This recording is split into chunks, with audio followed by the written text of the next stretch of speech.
എനിക്ക് ദൈവം ചോദിക്കുകയാണ്, ഡോക്ടറുടെ ഞാൻ രക്തധമനി ചികിത്സിക്കുന്ന ഡോക്ടറാണല്ലോ, ഞാൻ അതിൽ തുന്നലിടും, ഓപ്പറേഷനും ചെയ്യും, ഞാൻ ആൻജിയോപ്ലാസ്റ്റിയും ചെയ്യും, രണ്ടും ചെയ്യും. കാലിൻ്റെ ഡോക്ടറാണാകുമ്പോൾ നമുക്ക് രണ്ടും ചെയ്യേണ്ടി വരും ചിലപ്പോൾ.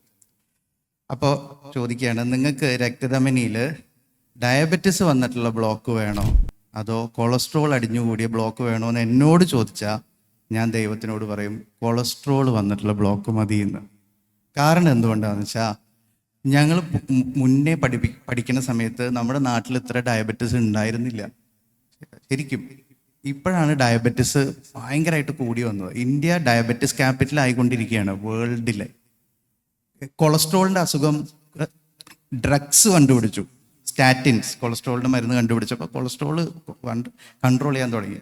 ഈ ഡയബറ്റിസ് കൂടാൻ തുടങ്ങി. ഈ ഡയബറ്റിസ് വന്ന രോഗികളുടെ രക്തധമനി എന്ന് പറഞ്ഞാൽ കാൽസ്യാണ്. അയോർട്ടയൊക്കെ മഹാരക്തധമനിയൊക്കെ പേപ്പറി തിൻ കാൽസിഫൈഡ് ആണ്. അങ്ങനത്തെ രക്തധമനിക്ക് സർജറി ചെയ്താലും ആൻജിയോപ്ലാസ്റ്റി ചെയ്താലും കോംപ്ലിക്കേഷൻ റേറ്റ്സ് കൂടുന്നു. ഡോക്ടർ പറഞ്ഞ പോലെ പുതുതായിട്ടുള്ള ഉപകരണങ്ങൾ, കാൽസ്യം പൊടിച്ച് കളയുന്ന IVL പോലെയുള്ള, അത്തിറക്ടമി പോലെയുള്ള കോസ്റ്റ് ഓഫ് ട്രീറ്റ്മെൻറ്റ് കൂടുന്നു. ഡയബറ്റിസ് കൂടുന്നതുകൊണ്ട് ഇപ്പം നിങ്ങൾ ബോർഡൊക്കെ കണ്ടിട്ടുണ്ടാവും പല ടൈപ്പിലുള്ള ആൻജിയോപ്ലാസ്റ്റി. വൈ? ബിക്കോസ് നോർമൽ കൊളസ്ട്രോളിനെ നമുക്കൊരു ബലൂൺ വെച്ച് വീർപ്പിച്ചാൽ ആ കൊളസ്ട്രോളിലെ വെള്ളം പുറത്തോട്ട് പോയിട്ടാണ് ബ്ലോക്ക് മാറുന്നത്. അതിങ്ങനെ നമ്മളിങ്ങനെ ഒരു കുഴച്ച മൈദ പോലെ ഇങ്ങനെ സൈഡിൽ ഒട്ടി അത് തുറന്നു തരും നമുക്ക്, കൊളസ്ട്രോൾ ഉള്ള ബ്ലോക്ക് ആണെങ്കിൽ. പക്ഷേ ഡയബറ്റീസ് ആണെങ്കിൽ പാറ പോലെ ഉറച്ച രക്തധമനി ആയിരിക്കും, അത് പൊട്ടും, അത് ഡിസെക്ഷൻ, എംബോളൈസേഷൻ. അതുകൊണ്ട് നമ്മുടെ നാട്ടിൽ ഡയബറ്റിസ് കൂടിയതുകൊണ്ട് കൊളസ്ട്രോൾ, പിന്നെ മാത്രമല്ല ഡയബറ്റിസ് കൊളസ്ട്രോൾ വലിയ രക്തധമനിനെ ബ്ലോക്ക് ആക്കുക, അയോർട്ട. അതുകൊണ്ട് അതിൻ്റെ മുകളിലും താഴെയുള്ള രക്തധമനി നോർമലായിരിക്കും. അതുകൊണ്ട് നമുക്ക് ആ പോർഷൻ മാത്രം ചികിത്സിച്ചാൽ മതി.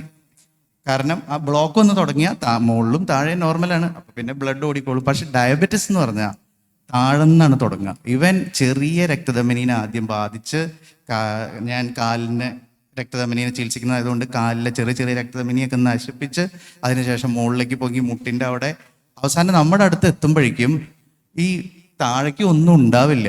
ഡെസേർട്ട് ഫുഡ് എന്ന് പറയും, ഒന്നും ഉണ്ടാവില്ല നമ്മൾ എന്തൊക്കെ ടെക്നോളജി ഉപയോഗിച്ചാലും. അതുകൊണ്ട് തന്നെ ഡയബറ്റിസ്, കൊളസ്ട്രോള്, പണ്ടത്തെ ഈ പാരഡൈം ഷിഫ്റ്റ് ഉണ്ടായിട്ടുണ്ട്, നമ്മുടെ നാട്ടിൽ ഉണ്ടായിക്കൊണ്ടിരിക്കുകയാണ്. ഇപ്പം ഉണ്ടാവുന്ന രക്തധമനി ബ്ലോക്കുകൾ ഡയബറ്റിസ് കൊണ്ടുള്ള ബ്ലോക്കുകളാണ്, കൊളസ്ട്രോളിൽ. അതുകൊണ്ട് തന്നെ കോസ്റ്റ് ഓഫ് ട്രീറ്റ്മെൻറ്റും ഉപകരണങ്ങളും കോംപ്ലിക്കേഷൻസും കൂടി വരുന്നു. ഇതൊരു ഡ്രാസ്റ്റിക് ചേഞ്ചാണ്, നമ്മൾ മനസ്സിലാക്കണം. നമ്മൾ ഇന്ത്യ ഡയബറ്റിസ് ക്യാപിറ്റലിലേക്ക് പോയിക്കൊണ്ടിരിക്കുകയാണ്. ഇത് ഷുഡ് ബി പ്രിവെൻറ്റഡ്. ഈ നമ്മുടെ ഭക്ഷണ രീതി, ജീവിത രീതി, ഡ്രഗ്സ്, ഇതെല്ലാം വെച്ച് നമ്മൾ ഇവിടെ പിടിച്ചു നിർത്തണം. Okay, thank you. Okay, thank you doctor.